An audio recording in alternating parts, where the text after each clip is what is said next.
Hello everyone. आज की हमारी वर्कशीट 8th क्लास के लिए है और सब्जेक्ट है इंग्लिश। ये है वर्कशीट नंबर 4 और आपको सबसे ऊपर, जैसा कि हम लिखते ही हैं, सबसे ऊपर नेम ऑफ़ द स्टूडेंट और फिर name of the class teacher, date डालेंगे और वर्कशीट नंबर 4 लिखेंगे। तो ये आपका चैप्टर है हनी ड्यू का, चैप्टर 2 सुनामी। उसी का ही एक पार्ट आपका पहले आ चुका है एक वर्कशीट में और ये उसी का ही सेकंड पार्ट, कंटिन्यूड पार्ट है, तो उसी में से लिया गया है ये। अब देखिए यहाँ पर क्वेश्चन नंबर ए जो है, do you think tsunami can strike these places? Right yes और नो फॉर ईच पार्ट। आपको क्या लगता है कि सुनामी इन प्लेसेस में आ सकती है? तो अगर आ सकती है तो आप येस लिखेंगे, अगर नहीं तो आप नो लिखेंगे। आप देखिए ए वाला पार्ट, इसमें लिखा हुआ है hilly areas such as Shimla. Shimla के जो हिली एरियाज़ होते हैं, जो पहाड़ी एरिया है शिमला का, क्या वहाँ पर सुनामी आ सकती है? बी है plain area such as Delhi, कि जैसे दिल्ली में होता है, समतल मैदान है, यहाँ पर कोई आसपास समुद्र नहीं है, पहाड़ नहीं है, तो क्या यहाँ पर सुनामी आ सकती है? फिर सी है सी कोस्ट सच एज मुंबई। अब जैसे मुंबई में समुद्री तट है वहाँ पर, तो क्या वहाँ पर सुनामी आ सकती है? और डी है desert area such as Jodhpur. अब जैसे जोधपुर में रेगिस्तान वाला एरिया है, तो क्या वहाँ पर सुनामी आ सकती है? अब जैसा कि मैंने आपको बताया हुआ है कि सुनामी जो है, समुद्र में जब लहरें ऊपर उठती हैं, समुद्र में भूकंप आता है, तो उसको हम सुनामी कहते हैं। तो अब आप समझ गए होंगे कि कहाँ आती है, तो आप उस वाले ऑप्शन के आगे यस लिख देंगे और बाकी जहाँ नहीं आ सकती वहाँ पर आप नो लिख देंगे। फिर आता है हमारा question number B. Let's read about another young girl from Andaman and Nicobar islands who survived the disaster.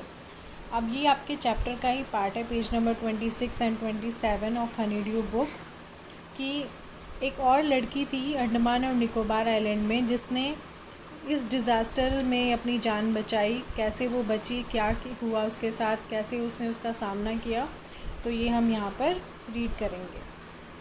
देखिए जो ये बॉक्स दिया हुआ है, यहाँ पर उसकी स्टोरी है। Almas Javed was 10 years old. Almas Javed जो थी वो 10 साल की लड़की थी। She was a student of Carmel Convent in Port Blair where her father had a petrol pump. वो कार्मेल कॉन्वेंट पोर्ट ब्लेयर के स्कूल में पढ़ती थी, जहाँ पर उसके पापा का एक पेट्रोल पंप था। Her mother Rahila's home was in Nancowry island. और उसकी जो मम्मी है राहिला, उनका घर ननकाउरी आइलैंड में था। The family had gone there to celebrate Christmas. और जो उनकी फैमिली थी वो वहाँ पर सेलिब्रेट करने गई थी Christmas. When the trimmers came early in the morning the family was sleeping. तो जब ये लहरें आ रही थी, जब समुद्र में भूकंप आ रहा था, जो हलचल हो रही थी, सुबह के टाइम होती है, उस टाइम फैमिली सो रही थी। Almas father saw the sea water recede. Almas के पिता ने देखा कि जो समुद्र का पानी है वो ऊपर उठ रहा है, उमड़ रहा है। He understood that the water would come rushing back with great force. वो समझ गए कि जो पानी जितनी गति से इधर आ रहा था, उतनी गति से उधर की तरफ जा रहा था। बहुत ज़्यादा फोर्स था उस पानी में, तो वो कुछ समझ गए थे कि कुछ ज़रूर अनहोनी होने वाली है। He woke everyone up and tried to rush them to a safer place. उन्होंने सबको उठाया और वहाँ से एक सेफ़ प्लेस में, सुरक्षित जगह में जाने के लिए वो वहाँ पर भागने लगे। As they ran, her grandfather was hit on the head by something and he fell down. तो जब वो भाग रहे थे, तो उसके जो दादाजी थे, दादा मतलब या नाना जी जो थे अलमस जावेद के, उनका हेड किसी चीज़ से टकराया और वो वहीं पर गिर गए। Her father rushed to help him. Then came the first giant wave that swept both of them away. तो इतने में ही उसके जो पिता थे उसको बचाने के लिए वहाँ पर झुके, उन्होंने उठाया उनको, लेकिन बहुत तेज़ जो थी, बहुत ही फोर्स के साथ एक लहर आई समुद्र से और वो अपने साथ उन दोनों को बहाकर ले गई। Alma's mother and aunts stood clinging to the leaves of a coconut tree, calling out to her. Almas की मम्मी और उसकी जो मासियाँ थी, उसकी जो आंटीज़ थी, वो कोकोनट के पेड़ की पत्तियाँ पकड़ के लटकी हुई थी बहुत देर से। कॉलिंग आउट टू हर, वो उसको भी बुला रही थी। A wave uprooted the tree and they too were washed away। तो एक लहर आई और वो अपने साथ उस पेड़ को ही उखाड़ कर ले गई। तो उस पेड़ के साथ साथ वो लोग भी बह गए, उसकी मम्मी और उसकी मासियाँ भी बह गई। Almas saw a log of wood floating. इतने में अल्मस ने देखा कि एक लकड़ी का बड़ा सा लट्ठा बह रहा है पानी में। She climbed on to it, वह उसके ऊपर चढ़ गई। देन शी फेंटेड, और वहाँ वो बेहोश हो गई। When she woke up she was in a hospital in Kamorta. जब वो उसकी आँख खुली, वो उठी, तो उसने अपने आप को कमोरता के एक हॉस्पिटल में पाया। From there she was brought to Port Blair, और वहाँ से उसको पोर्ट ब्लेयर ले जाया गया। The girl does not want to talk about the incident with anyone. जो वो छोटी लड़की थी अल्मस जावेद, वो किसी के साथ भी उस इंसिडेंट के बारे में, जो घटना वहाँ पर घटी, उसने अपनी फैमिली को सबको एक एक करके उस पानी में बहते हुए देखा, सबको उसने खो दिया था। उसके बाद से वो किसी के साथ बात नहीं करना चाहती थी। शी इज़ स्टिल ट्रॉमेटाइज्ड, वो अभी भी ट्रॉमेटाइज है। ट्रॉमेटाइज का मतलब होता है सदमे में, तो वो अभी भी सदमे में थी। तो ये तो था बेटा आपका पैसेज। अब आपको कुछ पिक्चर्स दी हुई हैं, नीचे देखिए। नाउ सीक्वेंस द इवेंट्स और pictures as they occur in the passage above. Write correct serial number in the boxes. तो अब आपने ऊपर वाला पैसेज समझा, तो अब आप बताइए कि ये जो पिक्चर्स हैं उनकी सीक्वेंस आपको बतानी है कि नंबर 1 पे क्या हुआ, 2 पर क्या हुआ और 3 पर क्या हुआ।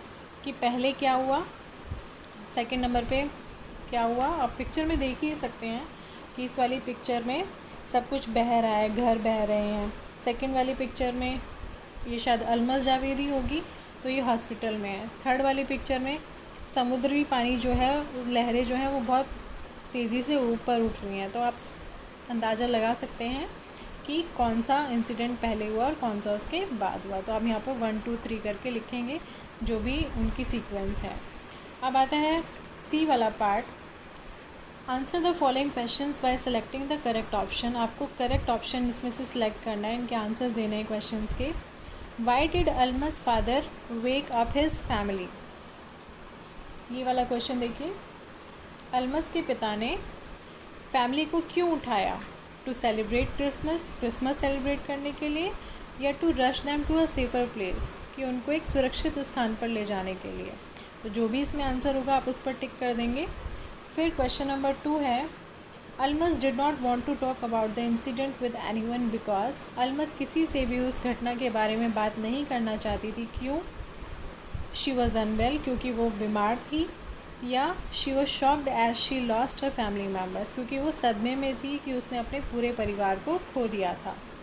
फिर है question number 3, Almas mother and aunts could not be saved from the tsunami because.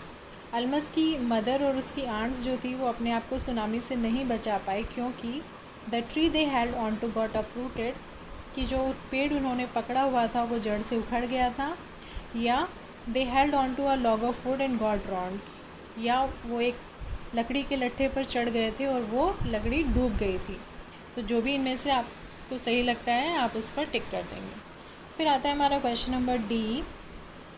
Given below are words और phrases from the passage that indicate movement of different kinds. यहाँ पर ये जो वर्ड्स दिए हुए हैं, जो ब्लैक कलर से लिखे हुए हैं, rushed, swept away, floating, recede, ये वर्ड्स होते हैं जो कि एक मूवमेंट को दर्शाते हैं, गति को दर्शाते हैं। रश्ड का मतलब जल्दी से भागना, स्वेप्ट अवे मतलब बह जाना, फ्लोटिंग तैरना, रिसीड उमड़ना।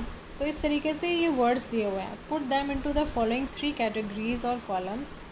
तो आपको यहाँ पर बताना है कि वो कैसे हैं, उनकी मूवमेंट कैसी होती है। फास्ट मूवमेंट वाला वर्ड इनमें से कौन सा है, स्लो मूवमेंट वाला कौन सा है, और नाइदर स्लो नॉर फास्ट, ना तो स्लो है और ना ही फास्ट है, ऐसा मूवमेंट कौन सा है। तो इन चारों में से आप बताएंगे कि किसकी गति सबसे ज़्यादा तेज़ होती है, किसकी स्लो होती है, किसकी धीमी होती है, मतलब ना तो ज़्यादा तेज़ ना ज़्यादा स्लो। तो ये आपको आज की वर्कशीट ऐसे कंप्लीट करनी है।